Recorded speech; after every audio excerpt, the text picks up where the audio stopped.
ஆன்மீக தமிழ் அன்பர்களே நண்பர்களே, உங்கள் அனைவருக்கும் தமிழ் யூடியூப் சேனலின் இனிய தமிழ் வணக்கம்.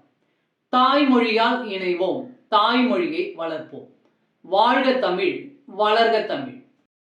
சாணக்கியர் ஒரு சிறந்த பொருளாதார நிபுணர், தத்துவவாதி, ராஜதந்திரி மற்றும் அரசியலில் ஆழ்ந்த ஞானம் கொண்டவர். அவர் தனது கொள்கைகள் மூலம் சமுதாயத்தின் நன்மைக்காக பல விஷயங்களை செய்துள்ளார். அவர் கூறும் கொள்கைகள் சற்று கடினமாக இருந்தாலும் அதனை பின்பற்றுவதன் மூலம் வாழ்க்கையில் ஏற்படும் அனைத்து பிரச்சனைகளில் இருந்தும் விடுபட்டு வெற்றி படிக்கட்டில் ஏறலாம். சாணக்கியர் தனது சாணக்கிய நீதி மூலம் மனித குலத்தின் நலனுக்காக சில முக்கியமான விஷயங்களை வழங்கியுள்ளார். சாணக்கியர் நம் வாழ்வுடன் தொடர்புடைய பல விஷயங்களை கூறியுள்ளார். அவர் தனது நெறிமுறைகளில் இதை பற்றிய நிறையவும் எழுதியுள்ளார். அவர் சொல்லும் நெறிமுறைகள் நம் வாழ்வின் இலக்குகளை அடைய தூண்டுகிறது. இதனாலே பலர் சாணக்கிய வழியை பின்பற்றி வருகின்றனர். சாணக்கியர் இல்லறம், திருமணம் குறித்து சில விஷயங்களை விளக்கியுள்ளார். திருமணம் குறித்த அவரின் நீதியில் சில குணாதிசயங்களை கொண்ட நபரை திருமணம் செய்வது நல்லது, சில குணாதிசயங்களை கொண்ட நபரை மறந்தும் திருமணம் செய்து கொள்ளக்கூடாது என கூறியுள்ளார். திருமணம் குறித்த சாணக்கிய நியதியை இங்கு நாம் விளக்கமாக பார்க்கலாம். முதலாவது குணாதிசயம் பொறுமை. பொறுமை என்ற மேன்மையான குணம் கொண்டவர் வாழ்வில் தோல்வியை அடைய முடியாது.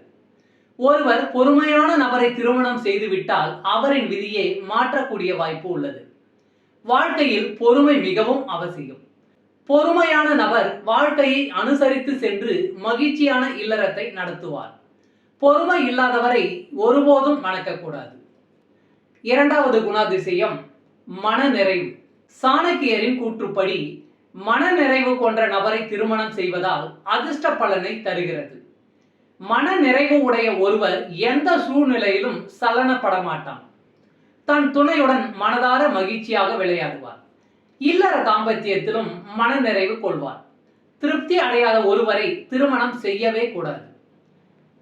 மூன்றாவது குணாதிசயம் தகாத வார்த்தைகளை பேசுவரை திருமணம் செய்யக்கூடாது. சாணக்கிய கூற்றுப்படி எப்பொழுதும் இனிமையான மற்றும் நேர்மறையான வார்த்தைகளையே பேச வேண்டும். இனிய வார்த்தைகளை பேசுபவரை திருமணம் செய்து கொள்பவரின் வாழ்க்கை இனிக்கும், விதியையும் மாற்றும். இனிமையாக பேசக்கூடிய ஒருவர் வீட்டில் இருந்தால் அந்த வீட்டின் சூழ்நிலை எப்பொழுதும் மகிழ்ச்சியாக இருக்கும். தகாத வார்த்தைகள், எதிர்மறை வார்த்தைகளை பேசக்கூடியவரை ஒருபோதும் திருமணம் செய்யக்கூடாது. நான்காவது குணாதிசயம் கோபம். கோபம் என்பது கொடிய விஷம், மோசமான எதிரியும் என்று சொல்லலாம். யார் ஒருவர் கோபத்தை தவிர்த்து சாந்தமாக இருக்கிறாரோ அவரை திருமணம் செய்து கொள்வது நல்லது. கோபக்காரர்கள் இல்லாத வீட்டில் கடவுள் வசிக்கிறார். கடவுள் இருக்கும் இடத்தில் எந்த விதமான பிரச்சனைகளும் இருக்க முடியாது. கோபமான நபரை திருமணம் செய்து கொள்வதால் திருமண வாழ்க்கையில் சிக்கல்களை ஏற்படுத்தும். ஐந்தாவது குணாதிசயம் இறை நம்பிக்கை. இறை நம்பிக்கை கொண்ட நபரை திருமணம் செய்து கொள்வது அதிர்ஷ்டத்திற்கு வழிவகுக்கும். தொடர்ந்து வழிபாடும் பாராயணமும் நடக்கும் வீட்டில் கடவுள் வசிப்பார். அத்தகைய வீடுகளில் எந்த பிரச்சனைகளும் இருக்காது. இறை நம்பிக்கை இல்லாதவர் நாத்திகரை மறந்தும் திருமணம் செய்யக்கூடாது. இனியும் தொடரும் சாணக்கிய நீதி. நன்றி.